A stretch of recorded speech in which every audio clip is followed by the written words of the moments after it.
My jacket had been stitched twice at the elbows, and the leather on my shoes had long since lost its shine. Still, I wore them proudly because they reminded me of honest work. Holding my son's small hand, I entered the towering headquarters, expecting nothing more than a routine maintenance contract meeting that ordinary morning. Raising my son alone had taught me resilience. After my wife passed away, every decision centered around giving him security, kindness, and hope. I accepted every construction project available, no matter how small, because dignity came from effort rather than appearances. That lesson became the foundation of our quiet, meaningful lives together. The company lobby sparkled with polished marble, crystal lights, and expensive artwork. Executives hurried through the hall, carrying tablets and coffee. My faded clothes attracted curious glances immediately. My son looked around with excitement, while I reminded him that respect should always be given before it was expected from others. The receptionist smiled politely and asked us to wait. I had been invited by the procurement department to discuss restoring an old warehouse owned by the corporation. It wasn't glamorous work, but it would provide steady income for several months and help pay my son's upcoming school expenses comfortably. As we waited, conversations echoed through the elegant lobby. Employees admired their ambitious young CEO, praising her intelligence and determination. They described her as brilliant but demanding. I simply nodded. Leadership carried heavy responsibility, and I believed judging someone before meeting them was never wise or fair. Suddenly, the elevator doors opened.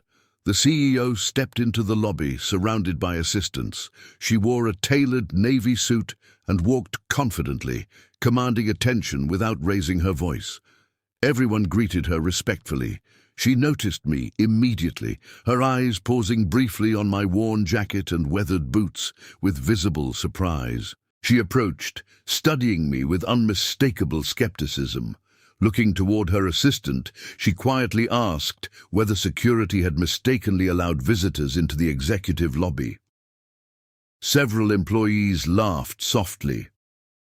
I remained silent because years of hardship had taught me that pride often speaks before wisdom catches up with it later. The CEO turned toward me and politely, though coldly, suggested I visit the public assistance office across town instead of wasting executive time.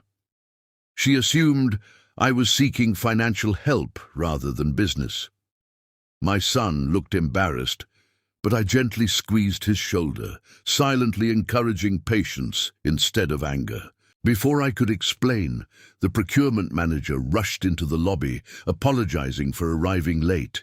He greeted me warmly and introduced me as the contractor recommended for the warehouse restoration.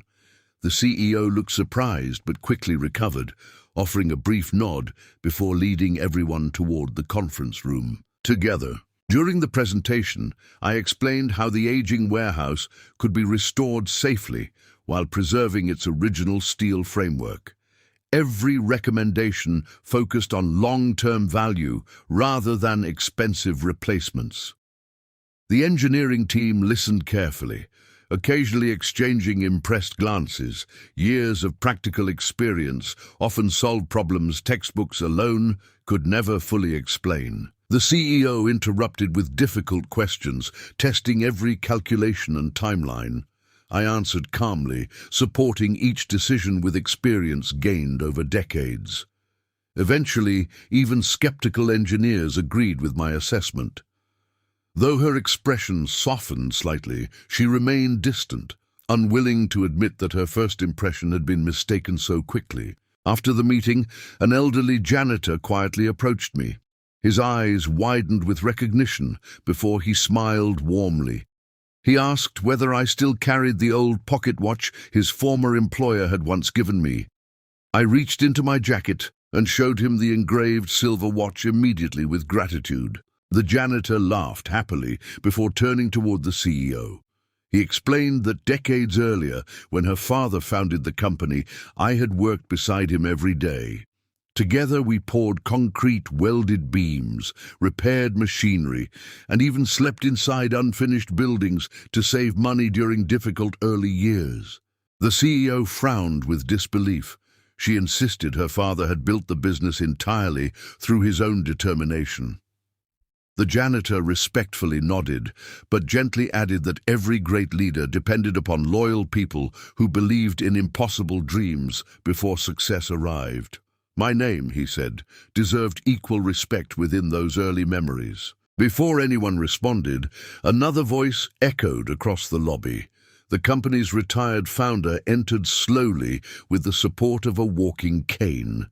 Despite his age, his presence filled the room immediately. Smiling broadly, he walked directly toward me and embraced me like a beloved brother, returning home after many years. He held my shoulders proudly before addressing everyone gathered nearby. He declared that without my dedication, countless nights of sacrifice, and relentless problem-solving, the company might never have survived its fragile beginnings. While he owned the vision, I had helped transform impossible sketches into functioning buildings with unwavering commitment. The retired founder looked lovingly toward his daughter, the current CEO. He explained that leadership meant recognizing unseen heroes rather than judging appearances. Expensive suits never built successful companies alone. Honest workers carrying worn tools often laid the strongest foundations, both literally and figuratively, beneath every lasting achievement worth celebrating in business. The CEO's confident expression slowly disappeared. Looking at my patched jacket again, she realized it represented decades of hard work rather than failure. She apologized sincerely before every employee, admitting she had allowed appearance to replace understanding.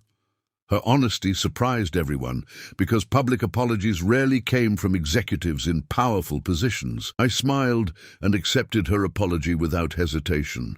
Holding resentment would teach my son the wrong lesson.